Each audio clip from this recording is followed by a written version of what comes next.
2 நாட்களாக டெல்லியே பரபரப்பாக இருக்கிறது.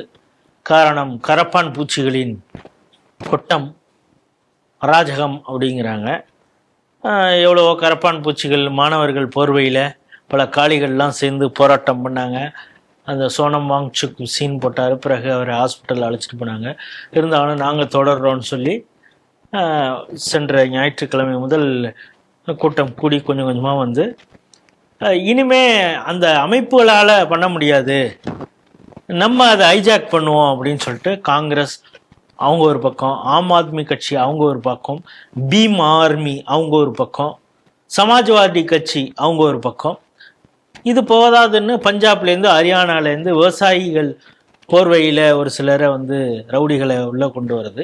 இப்படியெல்லாம் பண்ணி நேற்று வந்து இந்த கல்யாண் மார்க் அப்படிம்பாங்க, அந்த இடத்துல தான் பிரதமர் நரேந்திர மோடியோட வீடு இருக்குது. அவர் வீட்டை வந்து நாங்கள் முற்றுகையிடுறோம் அப்படின்னு சொல்லி பிரியங்கா காந்தி, ராகுல் காந்திலாம் இதை வந்து முன்னாலேயே அவங்களுக்கு தெரிஞ்சிருக்கு. அதனால தான் கர்நாடகாவுடைய முதல்வர், கேரளாவுடைய முதல்வர்லாம் கூட அந்த முற்றுகையில் போராட்டத்தில் ஈடுபட்டு கடைசியில் அழிச்சாட்டியம் பண்ணி கைதும் செய்யப்பட்டிருக்கார்கள். கரப்பான் பூச்சிகளின் இந்த போராட்டம், அந்த போராட்டத்தை ஹைஜாக் பண்ண காங்கிரஸுடைய கைமைத்தனம், இதை எப்படி பார்க்குறீங்க? இந்த போராட்டத்தை நானும் ஒரு காமன் மாதிரி பேசுகிறேன்னு பல பேர் நினைக்கலாம். இந்த நம்ம ஊரில் மாட்டுக்கு 4 காலையும் மாடை கீழே தள்ளி 4 காலையும் கட்டி அது ஒரு கடமுளை இருக்கும். அதில் அந்த 4 காலையும் அதில் வச்சு புனைஞ்சு அதுக்கப்புறம் நல்ல ஒரு மஞ்சள் இதெல்லாம் தடவி காயடிக்கிறத சொல்றீங்க நீங்க? விழாவரியாக வச்சு ஒரு நசுக்குவாங்க. மாடு அப்படி துடிச்சு இதாகும். அதுக்கப்புறம் அன்னைக்கு ராத்திரி வந்து மரணாய் அந்த காளை மாட்டை இது பண்ணக்கூடாது. ஏன்னா அது வந்து மரணாய் வந்து அந்த காயடித்து விடப்பட்ட இதை நல்லா அது சப்பும் போது அதுக்கு எதமா இருக்கும், வலிக்கு எதமா இருக்கும்னா, ஆனால் அது வீங்கி போய் இறந்து போயிடும் மாடு. அதனால மரணா வந்து அதை மாட்டை அந்த ஸ்மெல்லுக்கே வந்துடக்கூடாதுங்கிறதுக்காக ரொம்ப பத்திரமா பாதுகாப்பாங்க. இந்த மாதிரி இப்ப ராகுல் காந்தி இவங்கெல்லாம் கலந்துகிட்டு அந்த மாதிரி எதிர்பார்ப்பெல்லாம் வச்சுக்காதீங்க. அரசு அப்படியெல்லாம் லிட்டரலா அந்த உதாரணத்துக்கு போகாம அந்த மாதிரி இவங்களை ட்ரீட் பண்ணியிருக்கணும். அந்த மாதிரி ட்ரீட் பண்ணியிருந்தா நம்ம வந்து என்னைக்குமே ரொம்ப கண்ணியமா பேசக்கூடியவங்க ராகுல் காந்தி, பிரியங்கா வதேரா இவங்கெல்லாம் போயிருக்கும் போது நம்ம அப்படிலாம் நம்ம வந்து சிந்தனையில கூட அப்படிலாம் நம்மளுக்கு உதிக்காதுன்னு வச்சுங்க. ஆனா ராகுல் காந்தி பண்ற ஒரு அயோக்கியத்தனம், ஒரு கேடுகட்டத்தனம், அந்த அவர் ராகுல் காந்திங்கிறத விட நாற்காலி காந்தின்னு வச்சிடலாம். பதவி வெறி, அதுவும் 2024 தோல்விக்கு அப்புறம் 2019 கொஞ்சம் கொஞ்சமா அவருக்கு அந்த பதவி வெறி டெவலப் ஆயிடுச்சு. அந்த ஆள் என்ன நினைச்சான், மன்மோகன் சிங் பிரதமராக இருந்துட்டு போட்டோம், அப்புறம் நம்ம 14 இருந்து டேக் ஓவர் பண்ணிப்போம், டேக் ஓவர் பண்ண நம்மளை விட்டு எங்கே போக போகுது, நம்ம குடும்பத்தை விட்டு அப்படின்னு இருந்தபோது மோடின்னு ஒரு மாமனிதன் வந்து அவங்களுடைய கனவுல மண்ணள்ளி போட்டதோட வெறி, அந்த தோல்வி, அந்த ஆற்றாமை, அந்த வெறுமை இதெல்லாம் சேர்ந்து அவரை ஆட்டி படைச்சு இன்னைக்கு மோடியை எப்படியாவது ஆட்டி விட்டு இறக்கணும் அப்படிங்கிற ஒரு பதவி வெறி. அதுக்கு தான் அவங்க சீஃப் மினிஸ்டர்லாம் வாங்க அப்படின்னு சொல்லி போய் தர்மேந்திர பிரதானை வந்து அவரை நீக்கணும் அப்படின்னு தான் இவனுங்க ஆர்ப்பாட்டம் நடத்துறானுங்க.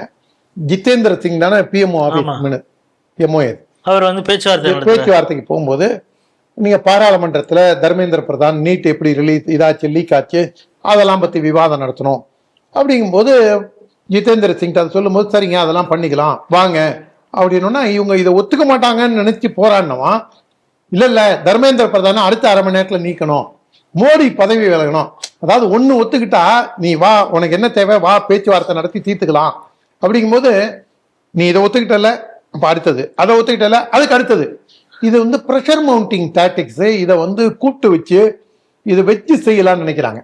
இதுல இன்னொரு இது பாத்தீங்கன்னா, இந்த சப்ஜெக்ட் உள்ள நான் வரவே கூடாதுன்னு ஜூன் 4 இருந்து நான் என்னை டிஸ்டன்ஸ் பண்ணியிருக்கேன். ரொம்ப அவசியம் ஏற்பட்டாலே ஒழிய கருத்தை வந்து ரொம்ப மைல்டா தெரிவிச்சுட்டு போவேன்.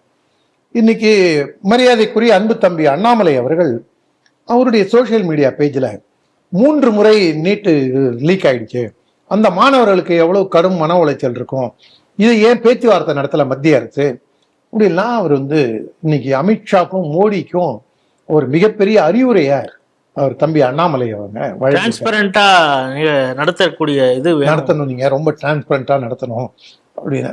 அது அவர் கட்சி நடத்தும் போது டிரான்ஸ்பரண்டா நடத்தினாரா இல்லையா அதுக்குள்ள நம்ம போக வேண்டாம், அது நம்மளுக்கு தேவையும் இல்லாது. ஏன்னா நம்ம ஏன் அதெல்லாம் பத்தி பேசுவானே, அதெல்லாம் இன்னைக்கு பேசணுமோ அன்னைக்கு அவசியம் ஏற்பட்டால் அதையும் நம்ம பேச வேண்டிய அளவுல பேசுவோம்.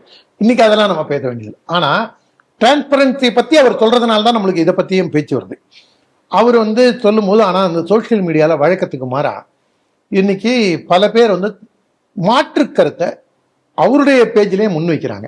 இல்ல நீங்க இது சொல்றது தவறு, உங்கள்கிட்ட நாங்க இதை எதிர்பார்க்கல, இது எங்களுக்கு அதிர்ச்சி அளிக்கிறது, நீங்க இதை அப்படின்னு சொல்லிட்டு என்னுடைய மிக நெருங்கிய நண்பர் தாராபுரம் சேர்ந்த பத்திரிகையாளர் இது அண்ணாமலைக்கு முதல் சறுக்கல் அப்படின்னு போட்டிருக்கு. இதுக்கு முன்னாடி 2 சறுக்கல் இருக்கு, அது அவர் கருத்துல கொள்ளல, அது அவருடைய சாய்ஸ்.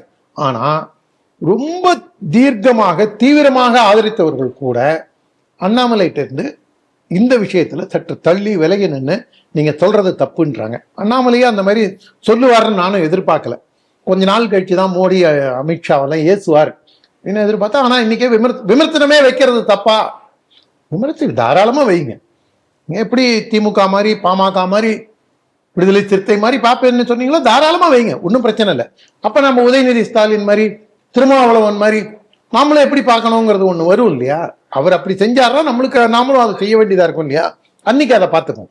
ஆனா நீங்க வெச்ச கருத்து சரி, அது உங்களுடைய அளவுல அது சரி.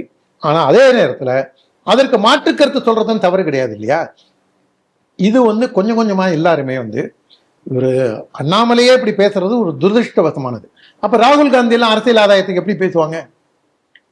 அவங்க அவருடைய சகோதரி இருக்காங்களே அந்த அம்மா இதுல எம்பி இல்லையா, வயநாடு எம்பி, அவங்க எல்லாம் எப்படி அரசியலுக்காக என்ன எப்படி பல்ட்டி அடிப்பாங்கன்னு பாருங்க. இந்த ஒரு கம்பல்ஷன்ல எல்லாருக்குமே இப்போ தன்னை நிலைநிறுத்தி கொள்ள பிஜேபியை வீழ்த்தினா மட்டும்தான் காங்கிரஸுக்கு எதிர்காலம், மோடி அமித்ஷாவை அப்புறப்படுத்த வேண்டும். இது நான் சொல்றேன். போராட்டத்துல வந்த சில ரவுடிகளே சொல்றாங்க பாராளுமன்றத்தையே அடிச்சு நொறுக்கணும், மோடியை கொல்லணும், பேச்சு எப்படிலாம் வந்து பாருங்க. இங்க மார்க்கண்டன் முதல்வர் எறும்பு முடிக்கணும்னு சொன்ன மாதிரி அந்த பயில என்ன சொல்றானுங்க, நாங்க நேபாளில எப்படி நடந்ததோ இலங்கையில எப்படி நடந்ததோ அந்த மாதிரி நாங்க இங்க போராட்டத்தை முன்னெடுப்போம். நாங்க அதாவது மோடி வீட்டை போய் முற்றுகையிடுவோம்னு சொல்லி ராகுல் காந்தியும் போறது அந்த கொடூர அரக்கர்களுக்கு ராட்சசர்களுக்கு அவங்களுடைய வெறிக்கு தீனி போடுற மாதிரி தான் இவரும் நடந்துக்கிறாரு. இல்லைங்க உங்களை கைது செய்யறோம் அப்படின்னோன்னா எல்லா தலைவர்களும் வண்டியில ஏறுவாங்க. ஆனா இந்த ஆள் என்ன பண்றாரு, நேரா போறாரு, ரோட்லயே படுத்துக்கிறாரு, தூக்கி குண்டு கட்டா தூக்கி வேன்ல ஏத்துறாங்க, போஸ்ட் கொடுக்குறாரு, வீட்டுக்கு போயிடுறாரு. அதுக்கப்புறம் ஒரு ஃபோட்டோ போட்டிருக்காரு, ரொம்ப அற்புதமான ஃபோட்டோ. பின்பக்கத்துலேருந்து அவருக்கு டிக்கியில் ஃபுல்லாக மண் படிஞ்சிருக்குது, ஒரே ஒரு ஷூ தான் இருக்குது. ஸ்டில் யூ ஆர் ஸ்டாண்டிங் டால் அப்படின்லாம் ஒரு கேப்ஷனோடலாம் இன்ஸ்டாகிராம் பதிவுலாம் போட. அவர் என்னன்னா அரசியலுக்காக செய்யலாம். ஒரு நிருபர் டைம்ஸ் நவ் நினைக்கிறேன் அந்த பெண்மணி பாவம், அது ஒரு வயசு பொண்ணு.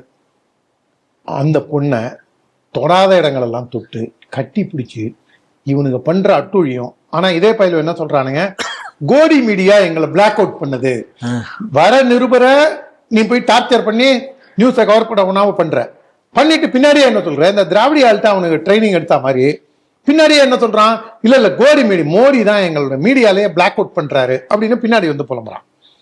அதுக்கப்புறம் என்ன பண்றானுங்க, போலீஸ்காரரை ஒரு ஆள் மாட்டிக்கிட்டாரு, அவரை நெட்டி தள்ளி தரதரன்னு இழுத்துட்டு போய் ஓட விட்டு எல்லாம் பண்ணும் போதுதான் ஒரு சர்தார்ஜி பார்த்துட்டு என்ன பண்றான், நேரா கம்பு எடுத்து அவன் பெட்டெக்ஸ்லயே விளாசினான் பாருங்க. ஒரே ஒரு ஆளு எத்தனை பேரை ஓட விட்டான் பாருங்க. கோயம்புத்தூர்ல இன்னைக்கு நீங்க இந்த போராட்டம் நடத்துறீங்க, அதே மாதிரி ட்ரெயின்ல எல்லாரையும் அங்க வர சொல்றீங்க, அதோட இல்லாம மெட்ரோ ரயிலுக்குள்ள நீங்க கூட்டு போயிட்டு இது பண்றீங்க, பைக் டாக்ஸிக்கு அவனுக்கு 1500 ரூபா 2000 ரூபா தரேன்றீங்க, நினைச்ச நேரத்துல என்ன வேணா சாப்பிட்டுக்கலான்றீங்க. ஸ்டூடெண்ட் போராட்டங்கிற எப்படி உனக்கு கோடிக்கணக்கான ரூபாய் இதுக்கு வருது. அந்த போராட்டத்துல இருக்கிறவன்லாம் அவன் என்ன வாங்சுக், சோனம் வாங்சுக் தானே அவன். அந்த சோனம் வாங்சுக்க 2007 தேச துரோகின்னு சொன்னது காங்கிரஸ் கட்சி, நாம சொல்லல. இதுவரைக்கும் நம்ம தேச துரோகின்னு சோனம் வாங்சுக்கு நம்ம சொல்லவே இல்லை. 2007 கருணாநிதியால் சிவகங்கை சின்ன பையன் என்று அழைக்கப்பட்ட சிவகங்கை சீமான் ப. சிதம்பரம் தான் சொல்லியிருக்காரு அவன் தேச துரோகி அப்படின்னு, நாம சொல்லவே இல்லை. பச்சை தமிழர் சுபா உதயகுமார் அவங்க சொன்னது மாதிரி சொல்றீங்க. அந்த மாதிரி இவங்க போய் கடைசியில அந்த மாதிரி சொல்லிட்டு இல்ல நீங்க ஜனநாயகமற்ற செயல்படுறீங்க, நீங்க நீட்டை இது பண்றதுக்காக செயல்படுறீங்க. நீட்டை கொண்டு வந்தது நீ தானடா திராப மனங்கட்ட பயில, நீட்டை நீயே கொண்டு வருவ, இவங்களே கொண்டு வைப்பாங்களாம் இவங்களே எடுப்பாங்களான்னு முதல் டயலாக் மாதிரி இவங்களே நீட்டை கொண்டு வருவாங்களாம், அப்புறம் நாங்களே நீட்டை ஒழிக்கிறோம்னு போராடுவாங்க. இங்க ஒரு பையன் அப்படிதான் சொன்னான், நீட்டை ஒழிக்கிற ரகசியம் எனக்கு தெரியும்னா. இப்ப கூப்புல போயிட்டான். இந்த காங்கிரஸ் கட்சி தப்பி தவறி கூட தட்டுக்கிட்டு கூட ஆட்சிக்கு வரக்கூடாதுன்னு இந்த ராகுல் காந்தி நாற்காலி காந்தி நினைக்கிறாருங்கிற டவுட் எனக்கு வருது.